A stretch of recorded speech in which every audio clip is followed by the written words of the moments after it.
Youth फेस्टिवलच्या उद्घाटनासाठी नरेंद्र मोदी 12 तारखेला येणार असल्यामुळे नाशिक पूर्णपणे सज्ज झालेलं होतं. जागोजागी साफसफाईचे कामं चाललेले होते. सगळीकडे रोषणाई झालेली होती. तिरंगा कलरमध्ये सर्वीकडे लाईटिंग्स लावलेल्या होत्या. पंचवटीचा एरिया, तपोवनाचा एरिया हे मुख्य आकर्षणाचे भाग होते. साहेब आपल्या यूथ फेस्टिवलच्या उद्घाटनासाठी नाशिकला येणार आहेत. त्याची फुल तयारी झाली नाशिकमध्ये. जसं की पूर्ण लाइटिंग्स नाशिक हे एकदम झगमगाट झालेलं आहे. आम्ही आता सध्या तेच बघण्यासाठी चाललोय. उद्या काही ड्युटी असल्यामुळे जाता येणार नाही बघायला वगैरे, म्हणून रात्रीची जी मजा आहे नाशिक बघण्याची ती वेगळीच असते.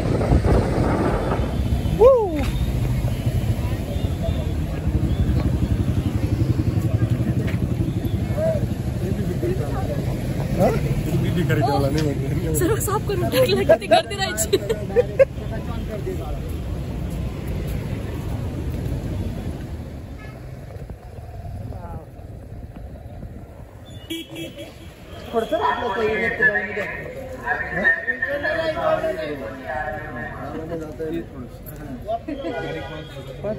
नाशिकच्या जुन्या गल्ल्या, पूर्ण नाशिक क्लीन झालेलं आहे.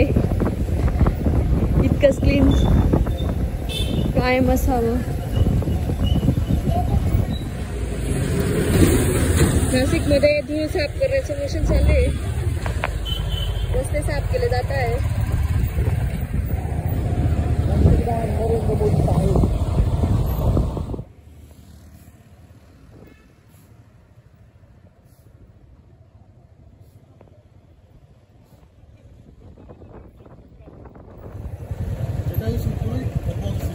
माननीय पंतप्रधान श्री नरेंद्र मोदीजी साहेब. सर्वीकडे स्वच्छता स्वच्छता, झाडांना माळा. राम आएंगे. मी पंकज, ओम, आरती, अश्विनी, ओम, पप्पू आम्ही सर्वांनी आरतीच्या नाशिक लाईव्हचा आनंद घेतला आणि नाशिकची होत असलेली तयारी मोदींच्या आगमनासाठी अनुभवली. सगळीकडे प्रसन्न वातावरण होतं. एक हाय लेवल पर्सनॅलिटी जेव्हा तुमच्या सिटीमध्ये येते, वातावरण वेगळंच असतं. नाशिकच्या तरुण महोत्सवाच्या निमित्ताने आज पंतप्रधान नरेंद्र मोदी यांचे आगमन होणार होते. त्यामुळे संपूर्ण शहरात उत्साहाचे वातावरण होते.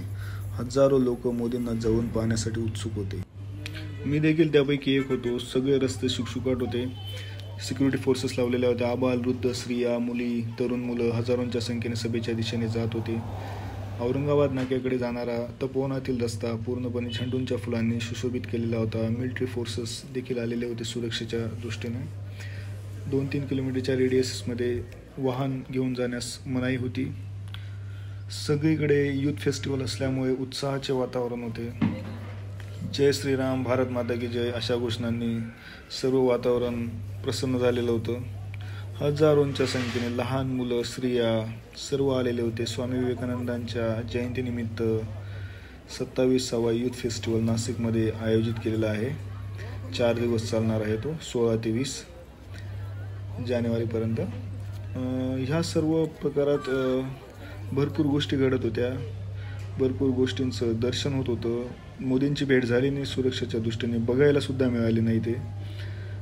पण इथं एक हृदयस्पर्शी घटना माझ्या बाबतीत घडली. एक वृद्ध व्यक्ती रस्त्याच्या कडेला मदत मागत होते. मी तिथून त्यांना एक फरसाण घेतलं, पाण्याची बॉटल घेतली आणि 10 रुपये त्यांना दिले.